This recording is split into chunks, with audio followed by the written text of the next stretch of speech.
निर्मत्सराणाम सताम, निर्मत्सर होकर के कथा सुनो। कल भी बताया था मैंने आपको, जब तक दूसरे के प्रति आपका कीड़ा काटेगा तब तक आप कथा के अधिकारी नहीं हो। एक कलयुगी भक्त को भगवान शंकर जी मिल गए, प्रेम से बोलो राधे राधे, इसी कलयुग का भक्त।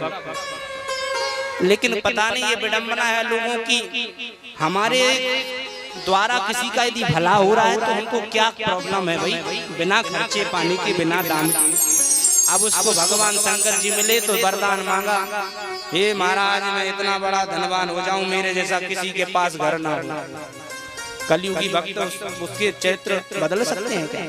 शंकर जी ने कहा मेरे पास तो एक ही वरदान है, बोलो राधे राधे। किस किसने इसको सुना है? हाथ खड़े करना। ये जो मैं आपको दृष्टांत सुना रहा हूँ किस किसने सुना है? हाँ सुना है ना, एक बार और सुन लीजिए, क्योंकि ये नया दृष्टांत बना रहा है, कथा से घटित हो। अब तो कुआ का दृष्टांत किसी संत ने बड़े सुंदर भाव से दिया है। इसमें महात्मा जी भगवान शंकर जी संत जैसे स्वभाव में रहते हैं, क्षणे रुष्टा क्षणे तुष्टा, रुष्टा तुष्टा क्षणे क्षणे। इतने भोले वाले शंकर जी हैं कि कोई भी उनको मना ले और कोई वरदान दे देते हैं। लेकिन इस कलयुगी भक्त को जैसे ही भगवान ने दर्शन दिया, कलयुगी भक्त कहता है मैं तो अमर हो जाऊं, मेरे जैसा कोई धनवान ना हो। शंकर जी ने कहने लगे भैया एक ही वरदान बचा है, वो लेना चाहो तो ले लो।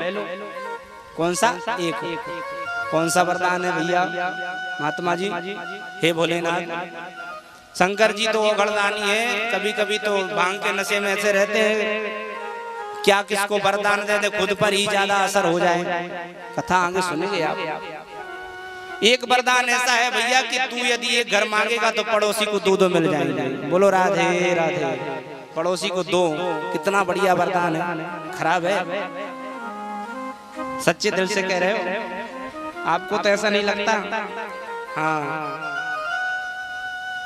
शंकर जी अंतर ध्यान हो गए, मुंह उदास करके लटका हुआ चेहरा घर में आया, धर्मपत्नी इनका मिल गए। भगवान है कि खाक भगवान मिले, हम तपस्या करें 1 साल तक और वरदान देकर चले गए कि पड़ोसी को मिले। खबरदार, ये जो शंकर जी ने हमको घंटी दी है इसको कभी हाथ मत लगाना, छूना मत। मैं वरदान का प्रयोग ही नहीं करूंगा। थके हारे थे बेचारे कलयुगी भक्त, तो सो गए। पत्नी को तो धन संपत्ति परिवार और विशाल घर चाहिए था। रात में घंटी बजा दे, भगवान मेरे भी एक घर हो, पड़ोसी के 2 घर हो। देखिए ईर्ष्या का कीड़ा फिर काटने लगा उस कलयुगी भक्त।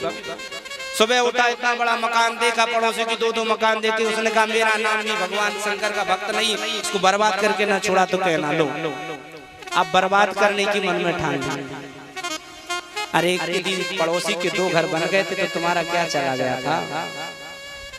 मैं जानता हूं कि ये सोच बदलना बहुत कठिन है, बड़े बड़े संतों का भी ये सोच बदलने में बड़ा समय लग जाता है। मैं क्यों ना हो, ये मेरे पर भी लागू होती है, ये सब पर लागू होती है। भगवान की जो भी सत्ता है सब पर लागू होती है, लेकिन प्रयास करना चाहिए। उसने कहा मेरा नाम भी भक्त नहीं, मैं इसको बर्बाद करके ना छोड़ा। क्या करें? घंटी बजाई, हे शंकर भगवान मेरे घर के सामने कुआं हो जाए। क्या हो जाए? कुआं। पड़ोसी के घर के सामने 2 कुआं हुआ। दूसरे दिन फिर उठा, हे भगवान मेरी एक आंख फूट जाए। पड़ोसी की दोनों फूट गई। अब पड़ोसी की दोनों आंख फूटेंगी तो बेचारा आंख 2 कुआं है तो मरेगा ही। भगवान ऊपर से देख रहे हैं, राम राम, ऐसे लोगों को कभी ऐसा वरदान नहीं देना चाहिए। शक्ति भी उसको ऐसी देना चाहिए जो उसके अंदर विवेक हो। यदि आपके अंदर विवेक, भगवान क्यों नहीं दर्शन देते? आप क्या भगवान को ऐसे ही समझते हो? जब एक प्रकाश सूर्य नारायण की तपती हुई धूप में हम लोग पंखे कूलर का अनुभव करते हैं, भगवान कितना प्रकाशवान होगा यदि वो आपके सामने आ गया कि आपकी औकात है, हिम्मत है जो भगवान की छवि का दर्शन कर पाएंगे। भगवान तो किसी पैंट शर्ट वाले में भी आ सकता है, भगवान तो सपने में भी आपको आपकी आगामी व्यवस्थाएं बता सकता है। सपने में आकर के भगवान कह देता है कि आगे अगले वर्ष में ऐसा तेरे साथ होने वाला है, कईयों के हो जाते हैं। यही तो भगवान का दर्शन है। आप सोचो कि मुरली मनोहर बन के आ जाए तो आपकी हिम्मत नहीं है कि भगवान का दर्शन कर लें। आप इन नेत्रों में इतना सामर्थ्य नहीं है, इसलिए ईर्षा रहित निर्मत सराणाम, ईर्षा रहित भगवान की कथा को सुनने में बड़ा आनंद आता है और ऐसे ही लोग उनकी अधिकारी हैं।